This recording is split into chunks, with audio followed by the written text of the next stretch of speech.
Halo, assalamualaikum warahmatullahi wabarakatuh. Untuk hari ini kita membahas tentang bagaimana sih caranya untuk mengetahui bahwa kehamilannya sudah janinnya sudah masuk panggul atau tidak. Jadi pertanyaan ini paling sering ditanyakan di page kita atau di Instagram, Dok. Ini saya sudah 36-37 minggu. Gimana sih caranya bisa tahu kalau janin saya sudah turun panggul atau tidak tanpa pemeriksaan di dokter?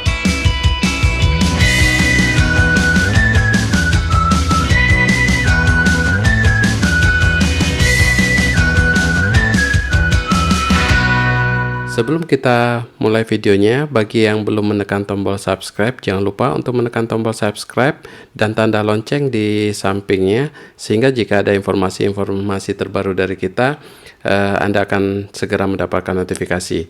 Menekan tombol subscribe ini gratis, dan dengan Anda menekan tombol subscribe, maka akan mendukung channel ini untuk tetap berkembang, sehingga kita bisa menyebarkan informasi yang lebih banyak.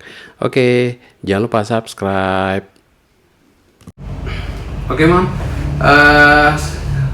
Pada video ini kita akan bahas tentang tanda-tanda dari janin sudah masuk panggul atau belum. Biasanya janin ini akan masuk panggul di usia kehamilan 36-37 minggu. Jadi sebelum usia tersebut biasanya kepala bayi masih berada di atas pintu panggul. Tapi kalau untuk posisi fix biasanya 34-35. Jadi kalau misalnya kepala di bawah itu normal, kalau kepala di atas sungsang. Jadi biasa janin mulai nggak muter-muter lagi itu di usia kehamilan 34-35 minggu. Tapi untuk masuk panggulnya 36-37 minggu. Nah, tanda-tandanya apa aja kalau janin ini sudah masuk panggul? Yang pertama, adanya perubahan dari bentuk perut bagian bawah. Jadi kalau misalnya sebelumnya ini panggul, kemudian di depan panggul itu agak nonjol bagian kepalanya. Ketika dia kepalanya masuk, bentuk panggulnya, bentuk perut bawah itu akan berubah. Jadi tonjolannya agak lebih masuk ke dalam. Jadi tanda yang pertama adalahnya ada perubahan pada bentuk perut bagian bawah. Yang kedua, karena kepala janinnya sudah mulai masuk panggul, biasanya menekan otot-otot di bagian panggul sendiri, sehingga menyebabkan keluhan yang paling sering kalau kepala sudah masuk itu adalah nyeri di area otot panggul. Kemudian yang ketiga, karena juga dia kepalanya sudah mulai masuk, kemudian juga menekan otot-otot di bagian punggung belakang. Jadi di bagian punggung ini biasa juga ikut terasa nyeri.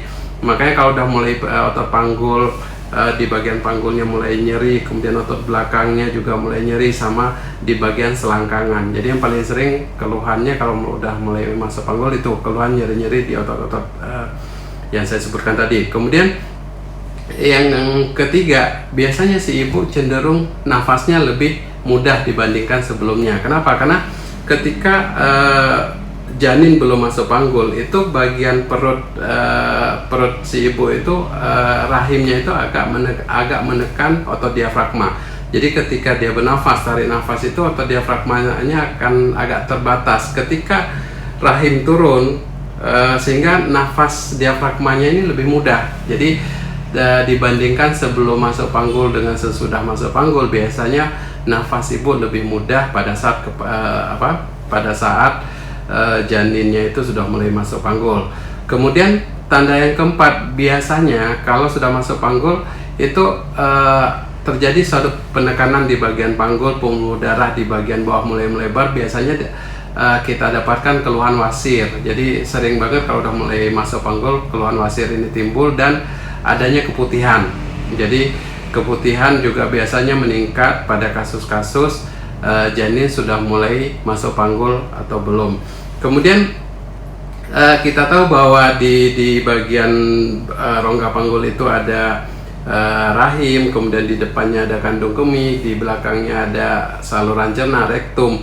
Ketika kepalanya mulai menekan, itu akibatnya kandung kemihnya juga akan tertekan. Efeknya apa? Si ibu cenderung untuk bentar-bentar pipis. Jadi sebentar-sebentar pipis, jadi bisa bolak-balik kamar mandi. Itu normal untuk kehamilan di trimester akhir ketika kepala janin sudah masuk. Kadang-kadang juga diikuti dengan gangguan buang air besar, dan karena tekanan tadi juga kadang-kadang tadi yang saya kata tadi wasir juga meningkat, kasus-kasus wasir pada kehamilan yang sudah masuk panggul. Kemudian beberapa pasien juga biasanya mengeluh ketika masa panggul itu cenderung untuk mudah lapar. Jadi karena tadi diafragmanya udah mulai turun, kemudian ususnya udah mulai lebih lega dibandingkan sebelumnya, sehingga lambung mudah kosong, sehingga sering mengeluh, lebih mudah terjadinya lapar. Nah, tapi untuk memastikan atau tidak, tetap membutuhkan suatu pemeriksaan. Bisa dilakukan dengan pemeriksaan dalam oleh dokter. Biasanya kita lakukan pemeriksaan untuk melihat apakah kepalanya masuk atau tidak, kemudian sudah mulai ada pintu atas panggul atau tidak. Biasanya dilakukan pemeriksaan dalam. Selain itu juga bisa dievaluasi dengan USG. Jadi kita dengan USG bisa melihat kira-kira wajahnya masih terlihat atau tidak, kening kepalanya sejauh mana masuk. Jadi tetap untuk memastikan masuk atau tidak dibutuhkan pemeriksaan. Jadi kalau ibu ragu untuk menentukan masuk atau tidak, coba di 37 minggu USG-kan atau periksakan ke dokter untuk memastikan masuk panggul atau tidak. Oke, saya kira demikian ibu-ibu.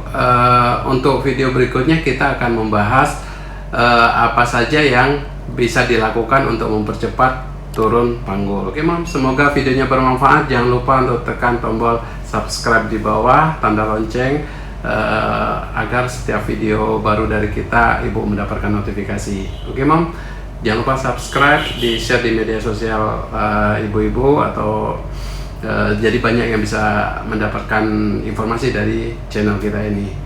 Sampai ketemu di video berikutnya. Assalamualaikum warahmatullahi wabarakatuh.